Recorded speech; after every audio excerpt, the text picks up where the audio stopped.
parlé de bâtiments, nous avons parlé d'architecture, mais nous n'avons pas encore parlé sur la vie à l'intérieur de ces bâtiments, avec l'exception de Françoise Blum, qui nous a montré que nos moments sont très calmes, finalement.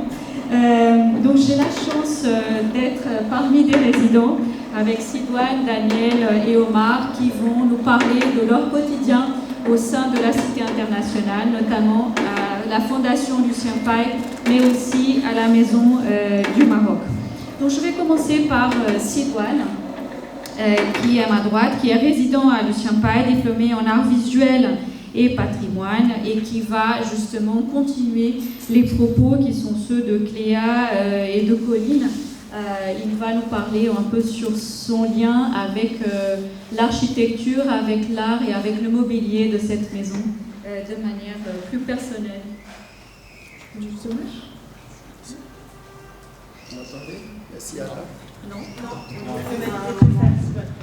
Est-ce qu'il marche? Je pense qu'il marche. Merci Anna, je remercie beaucoup Julie Peghini et Pascal Dejean pour me permettre ou pour m'avoir permis de parler du mobilier artistique à Lucien Paye ici. D'abord, j'aimerais rappeler que mon intérêt pour ce mobilier artistique ici à Lucien Paye est parti des recherches que je leur ai consacrées dans le cadre de mon mémoire de master. Du coup, à présent, je vais tourner mon propos autour de la résidence Lucien Paye, des choix artistiques pour inciter au mieux vivre dans un cadre résidentiel des années 50. Mais avant tout, il faudrait que je rappelle que je ne saurais pas mieux parler de ce mobilier en sachant bien sûr ce que Françoise Blum et Colline Desportes, les précédentes intervenantes, ont dit et qui ont bien abordé aussi une bonne partie de ce mobilier qui fera l'objet aussi de ma présentation. Donc, Lucien Paye, il s'agit d'un bâtiment de type colonial qui se dénote aussi à travers son architecture et d'autres éléments qui y sont intégrés dans ces fameux mobiliers artistiques. Mais le mobilier artistique dont il est question, pour ma part, intègre les sculptures de Pierre Mosé et d'Anna Kenko qui se retrouvent à la façade du bâtiment. Il s'agit aussi de deux peintures de Jeanne Thiel que j'aurais bien aimé vous montrer en image, mais j'ai eu l'idée un peu tardivement. Mais si vous voulez les voir, ils sont juste en haut là dans la salle de lecture. Et il s'agit de deux peintures qui ont été réalisées en 1935 dans le cadre de l'Expo universelle de Bruxelles. Et il s'agit d'une série de 9 panneaux. Du coup, les deux que nous avons ici à Lucien Paye sont deux panneaux, l'un nommé Madagascar et le second nommé Soudan. Soudan qui représente l'architecture monumentale de type soudanaise, qui représente les mosquées de Guinée et une scène de vie. Le second tableau, dit Madagascar, de Jeanne Thiel, lui présente le relief et le paysage malgache. Alors, là, le mobilier concerne aussi cette tapisserie monumentale dont Colline Desportes nous a bien parlé. Tapisserie que je ne connaissais pas avant de m'être lancé dans cette recherche de master. Et je dois dire que c'est beaucoup avec les travaux de Colline Desportes que j'ai pu découvrir ces tapisseries, j'ai pu comprendre quelle en était l'essence et quelle compréhension on pouvait en tirer.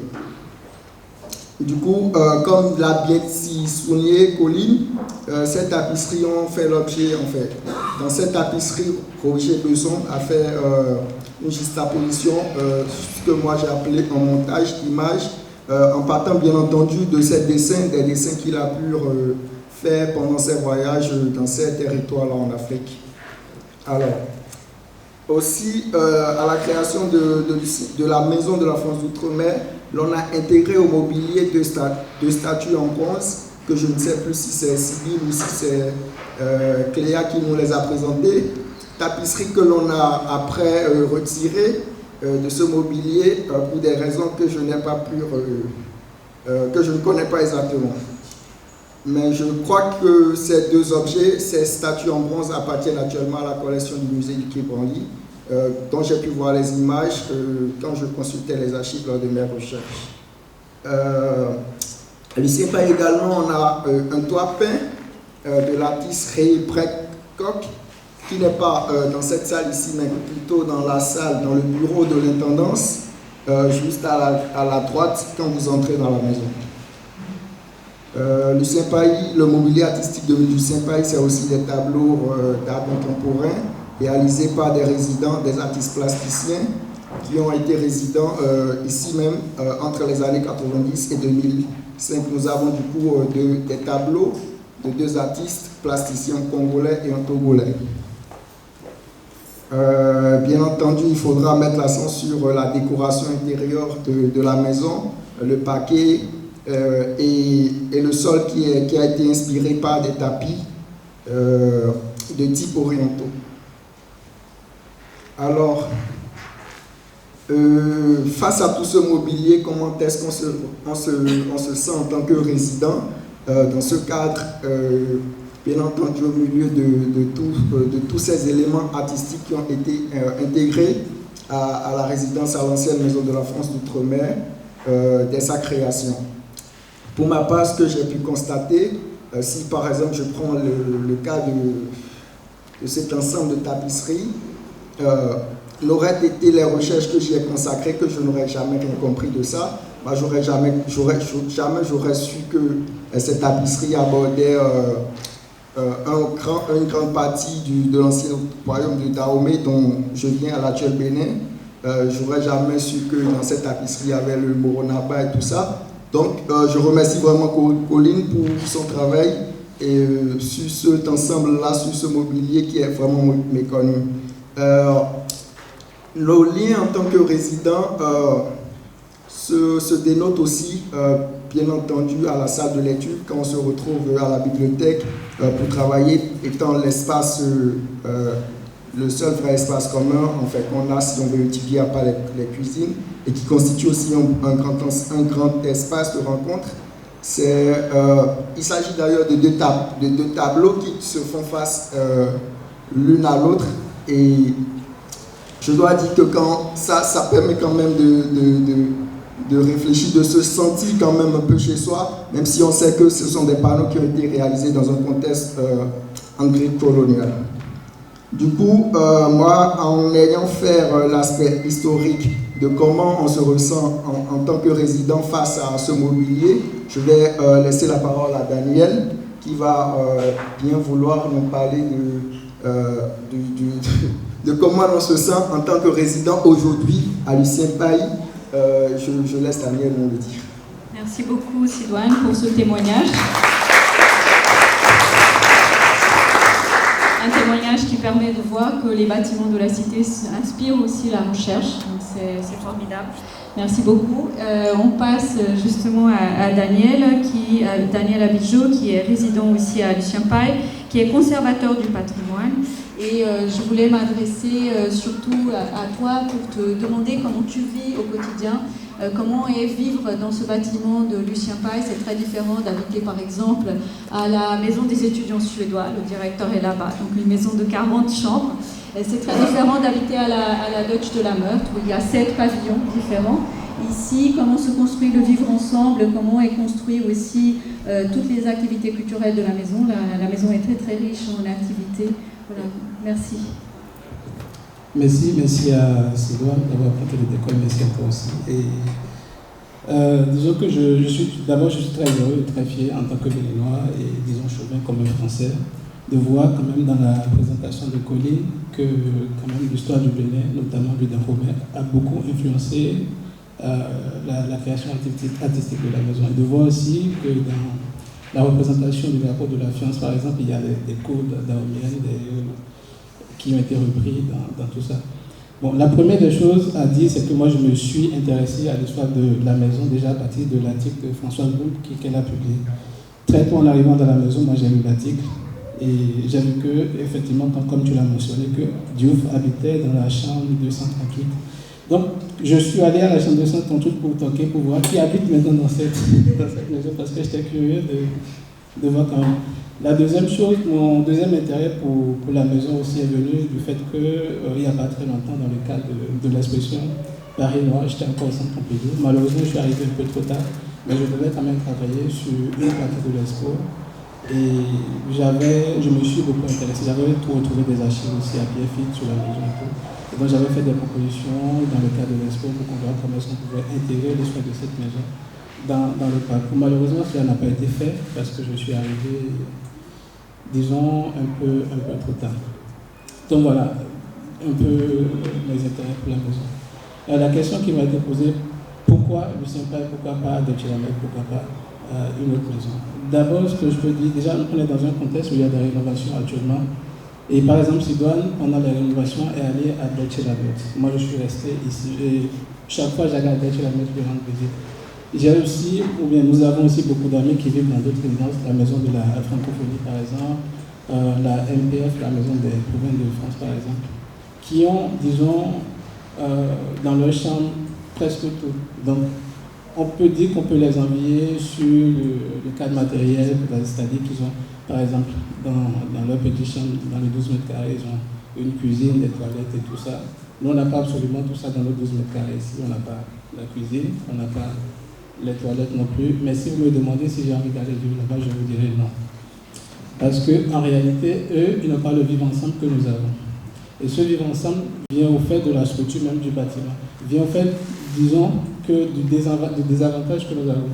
Le fait que nous n'ayons par exemple pas de cuisine dans nos chambres fait que la cuisine devient un lieu de contact. C'est là en fait qu'on retrouve les premiers arrivants dans la maison, on les dit, parce que quand les gens arrivent, on sait qui est là et qui vient d'arriver. En fait, quand on voit les gens tous se dire, ah, vous venez d'arriver, vous venez de quel pays, voilà, vous êtes dans quelle filière, et donc on se retrouve dans ces espaces-là.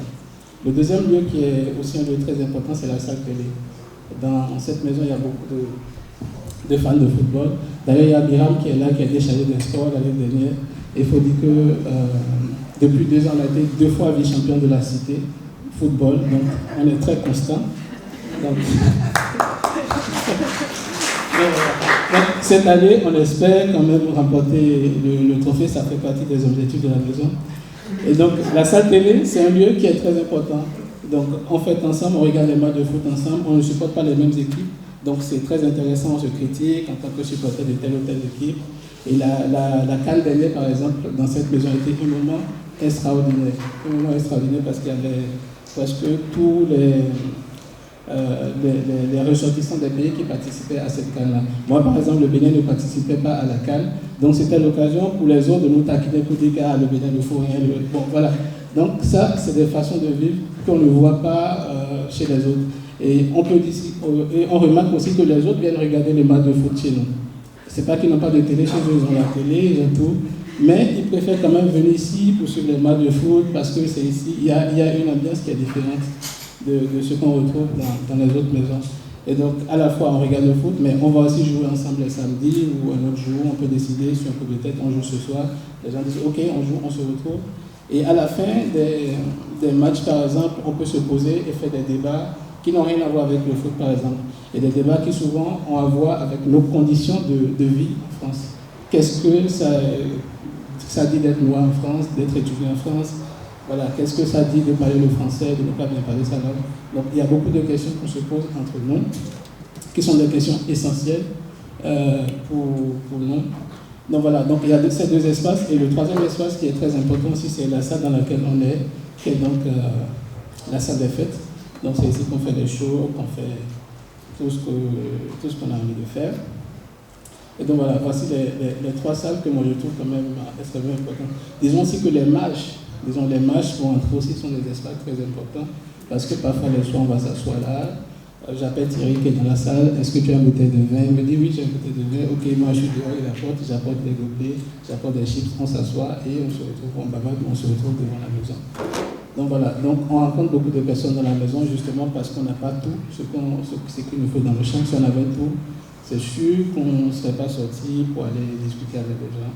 Donc il y a ça. Sur le plan culturel aussi, moi j'ai fait partie du comité des résidents pendant 2 années consécutives et il faut dire que cette année a été peut-être sur le plan culturel l'année la plus active parce que nous avons organisé beaucoup de choses avec Julie et on a organisé un colloque par exemple sur les questions de restitution.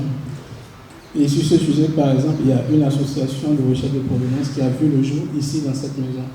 Parce que, bon, à la fois, la salle était disponible, mais aussi c'était un lieu qui se prêtait aussi à ces sujets-là, puisque c'est la maison qui représente le plus l'Afrique et tout. Et donc, il n'y a pas un meilleur endroit pour une telle association de se réunir, pour parler et tout. Donc, il y a ça. Donc, il y a tous ces colloques qu'on a pu organiser cette année.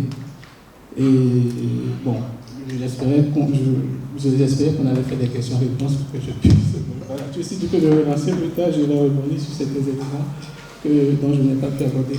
Mais l'ambition cette année, pour le comité des résidents, puisque je vais peut-être à nouveau rester dans le comité des résidents, je le dis, l'ambition que je souhaite porter au sein du comité des résidents cette année, c'est de faire évoluer le statut du comité en passant d'un simple comité des résidents à une association des résidents. Parce que nous avons des contraintes budgétaires, donc ce qui limite nos activités, mais en passant vers un statut d'association, on pourra aller chercher les fonds ailleurs et on pourra faire beaucoup de choses. Et donc voilà, donc c'est entre autres voilà, les idées qui sont présentes. Je suis très heureux que Omassa soit là parce que nous avons beaucoup discuté ce matin de comment est-ce que nous pouvons créer des tandems entre nos pays, créer des ponts entre nos pays et travailler ensemble et organiser des choses ensemble. Merci.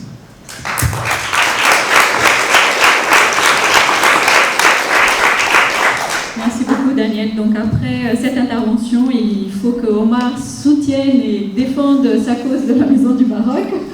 Voilà, Omar Boubcher est résident à la Maison du Maroc et docteur en droit. Omar, je vais passer un peu sur la question plutôt des valeurs de la cité. Comment la cité universitaire aujourd'hui peut parler de valeurs avec le monde troublé que nous avons. Quel est le rôle, quelle est aussi la place de la cité universitaire aujourd'hui dans ce contexte en tant que juriste. Merci. Bonjour à tous. Alors, je vous remercie, permettez-moi d'abord de remercier les organisateurs pour m'avoir convié à ce riche colloque auquel au début, quand on m'a fait la proposition, j'avais peur parce que je ne m'y connais absolument pas en architecture. Et c'est à la fin, après réflexion, que je me suis dit, quand même, ils veulent avoir le regard d'un résident. Donc voilà, prends le courage à deux mains et vas-y, installe-toi, réfléchis. Et pour ça, et pour être tout à fait honnête avec vous, je me suis installé, je me suis assis dans des escaliers de la Maison de l'Inde qui est en face de la Maison du Maroc. Et j'ai commencé à réfléchir, je me suis dit, comment s'est passée cette année? Qu'est-ce que j'ai appris pendant toute ma première année ici à la Cité internationale et à la Maison du Maroc plus particulièrement?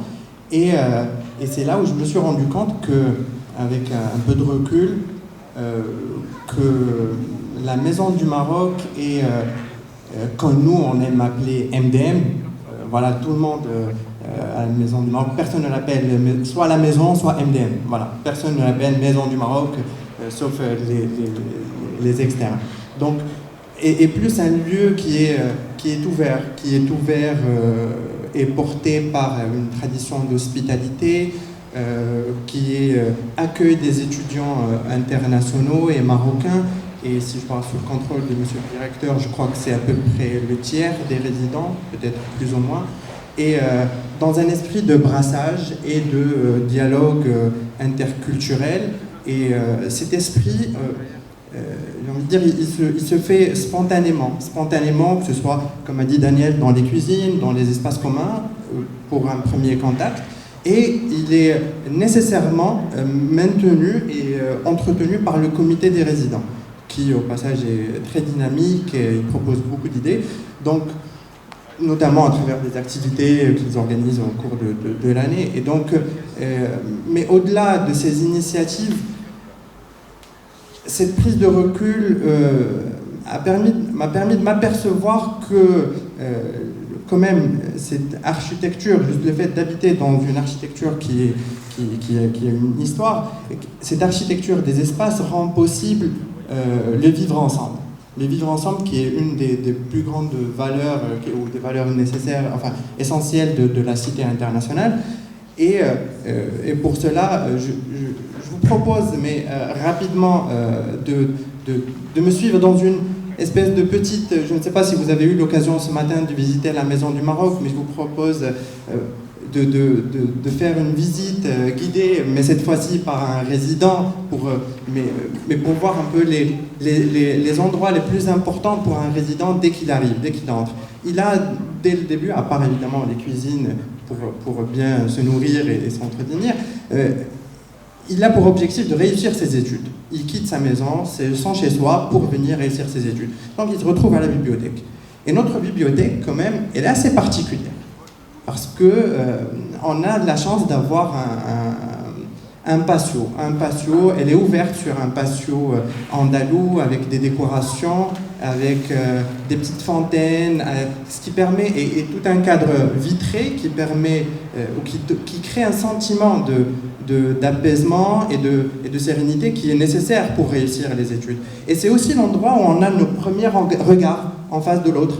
On voit l'autre personne qui est en train d'étudier, on a nos premiers bonjour.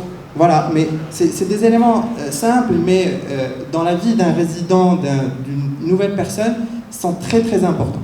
Et donc en sortant de la bibliothèque, on va naturellement se diriger pour longer le couloir qui est aussi vitré et pour donner sur un espace extérieur. Ce couloir, il ne fait pas office de couloir réellement. Parce qu'à chaque moment que vous passez là-bas, vous allez trouver 2-3 personnes, des groupes de 3-4 personnes en train de discuter. Et c'est là vraiment l'endroit où il se passe beaucoup de choses, où des rencontres se fassent.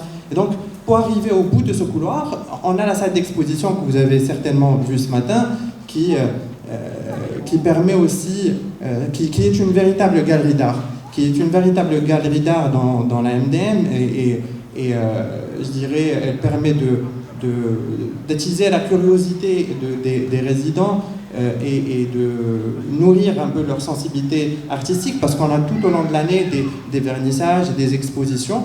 Et là me vient à l'esprit justement une exposition qui portait sur la calligraphie arabe l'an dernier par l'artiste Brahim Karim, et qui, pourquoi était marquante celle-là, parce qu'à la fin, le jour où il était là, où l'artiste était là, il a proposé un atelier de calligraphie arabe pour tous les résidents.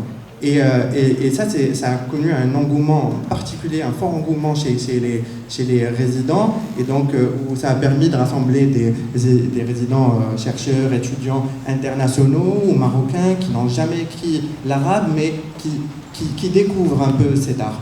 Et donc, évidemment, cet événement-là a eu lieu dans le Salon marocain, qui est le lieu je dirais, le lieu par excellence. C'est un lieu de convivialité et où les résidents se retrouvent de manière spontanée, d'abord, sans s'être donné rendez-vous au préalable, et où aussi, après, quand on organise les désormais fameux, excusez-moi cet anglicisme, les tea time, pour inclure un peu tous les résidents, les francophones, les non-francophones, et tous les résidents de la cité internationale, toujours dans ce cadre-là d'aller vers l'autre et de découvrir la culture de l'autre. Et donc en sortant du salon marocain, on trouve en face de nous une salle de conférence. Cette salle de conférence où ont eu lieu les travaux de ce matin, elle prend diverses formes selon l'événement, parce qu'elle peut être très sérieuse et studieuse pour les conférences, les colloques, mais aussi très festive pour les lieux de fête, pour les fêtes et les occasions festives. Et aussi un événement très particulier je ne pense pas qu'on retrouve dans d'autres maisons, c'est un repas annuel qui est offert par la direction lors du mois de Ramadan à tous les résidents. tous les résidents, qu'ils soient internationaux ou marocains, donc auxquels ils sont tout le monde est convié. Et donc c'est l'occasion de vraiment d'échanger, de connaître l'autre, de faire un pas vers l'autre. Et aussi, donc quand on sort évidemment de cette salle de conférence, on se retrouve un peu naturellement vers la sortie, vers l'accueil, vers l'entrée principale par laquelle vous êtes passé ce matin, et le fameux espace extérieur qu'on a vu tout à l'heure à travers les baies vitrées du couloir. Et c'est cet espace où il y a un grand arbre imposant au milieu avec un rond-point. On se demandait à quoi il servait, mais au final, lorsque les beaux jours arrivent, on se rend compte que les événements festifs ne se déroulent plus à l'intérieur de la MDM, de la maison, mais plutôt à l'extérieur. C'est-à-dire que, notamment à travers la fête de la cité, où voilà, on a des buffets, des barbecues, des plats traditionnels, de la musique qui représente la diversité et la richesse du Maroc, et auxquels sont invités aussi bien nos résidents, les résidents internationaux et marocains, que nos voisins, la Maison de l'Inde, la Maison d'Italie, et toute la cité, et par extension toute la cité, et même les visiteurs externes. Donc, tout cela pour dire que la Maison du Maroc est plus qu'un simple foyer. Ce n'est pas un foyer, en vrai. C'est vraiment un lieu de vie multiculturel, où il y a une diversité et où il y a des échanges très intéressants et qui restent fidèles aux valeurs de la cité internationale et animés par les mêmes valeurs et guidés par ces valeurs aussi.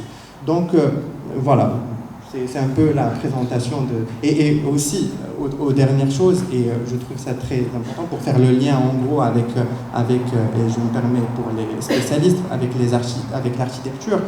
J'ai envie de dire que la Maison du Maroc, elle incarne ce que l'architecture peut nous offrir de précieux, c'est-à-dire qu'au-delà des murs et des formes, elle nous offre des ponts pour aller vers l'autre et connaître les autres.